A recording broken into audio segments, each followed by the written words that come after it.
So I'm working on the water pickup. Oops. And so I started to drill the hole for the water pickup out. I'm not finished, I'm kind of in the middle, but I thought I'd do a quick video to show how this is going to work. So the water pickup, and again, I'll show a little more detail on this shortly. But so the water pickup will come up here, and there's a 90-degree, and I've got the main shutoff valve here, which is essentially the seacock. And then here I've got a flushing tee, and then this will actually go in there.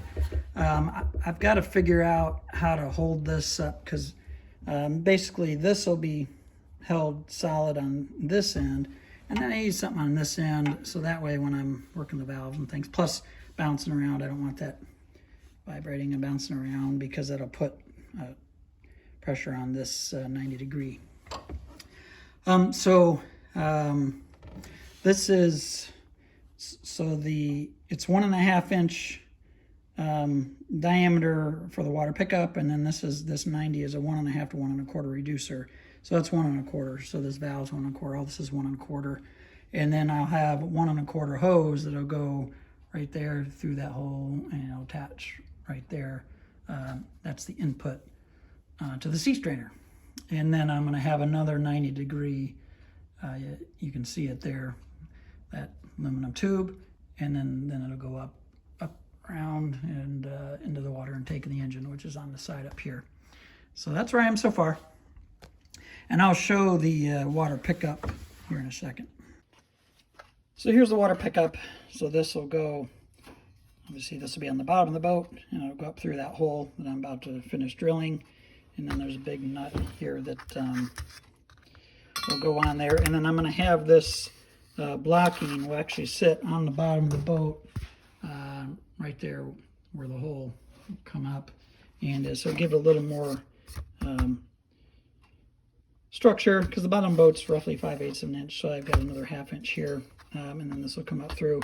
And what I plan on doing is actually cutting this off about 1 inch, so it's not quite so tall, and then so this nut, I've got to obviously I'll drill the hole for this to come up through the bottom of the boat, through this hole, and then that nut will go on and go right down in here. And then this pickup also has 3 holes there for mounting, and my plan is to use bronze bolts for that. It might be made for screws, but I like bolts, and so they'll come up through the bottom of the boat, and those bolts will come up through both of those battens.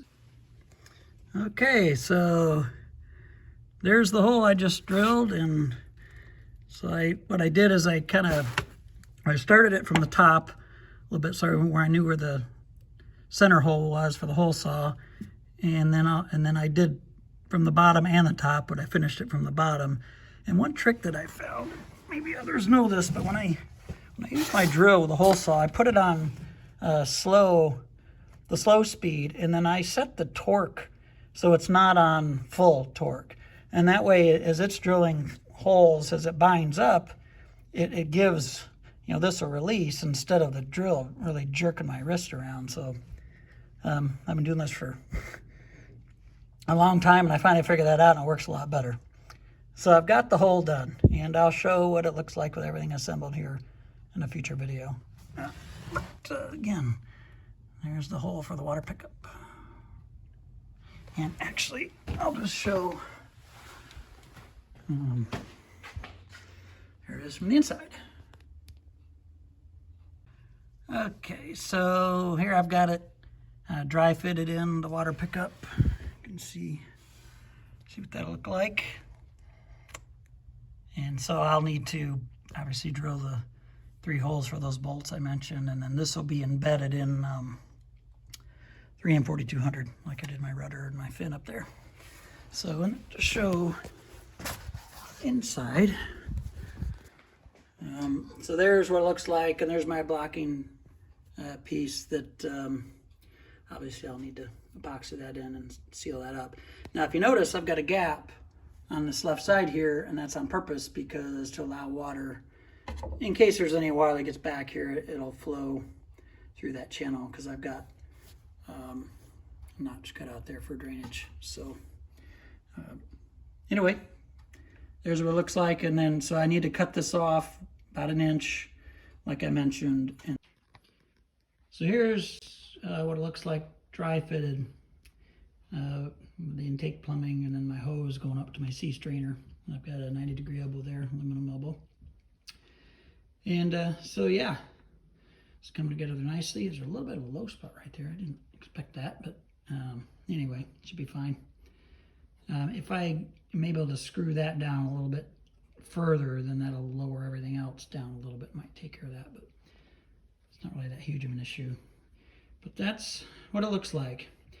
And one thing I want to mention, when I drilled that hole for that intake, I used my drill guide and put it across the battens because it's at an angle. You remember, back of the boat, the bottom of the boat, it's got that angle, so you want the hole, of course, to be flush to the angle of that boat. So, and it is. But using the drill guide, and I used the drill guide from the top to start the pilot hole, and then I came underneath to finish it, and that way the angle was right. So I'm getting more work done on the water pickup and the plumbing for that. So I've got that blocking member in, it's epoxied in and encapsulated, and then I also have a support part there that it's all encapsulated. And what that will do, I'm not going to epoxy that down. It'll have screws, so then I can slide it out in case I ever have to do any servicing on that. And then I've got some U-bolts that I'm going to attach, and I'll show that in a future video, that'll secure this plumbing down. It'll secure this long part down there, and then this flushing tee will also get secured, so there'll be 2 U-bolts. And I've got all that hooked up now, and then that support piece over there is now encapsulated. I know you saw it before. Before it's encapsulated, so that's all encapsulated. And then I've got this, so the water comes in, goes in that sea strainer, and then it comes out, and then there's another 90-degree aluminum elbow there, like that one, and it goes under this motor mount and comes up right here. And then I've got another 90-degree elbow right here, and then that goes in the intake to the transmission oil cooler, and and then that then goes the heat exchanger in the front of the engine. So again, this is a freshwater cooled engine, which means the lake water does not circulate through the engine. There's a heat exchanger, and then it's a closed cooling system. The engine has antifreeze in it. So, and also what I did is, what I have done is, so the intake, there are three screw holes on it, and I also have those holes drilled and screwed in. Now I still need to use pipe dope or whatever it's called to seal up all these fittings, and I will do that. And then also the intake, I've got 4200, and I'm going to seal that up with 4200 on the bottom side. So, but that's where I am so far on this.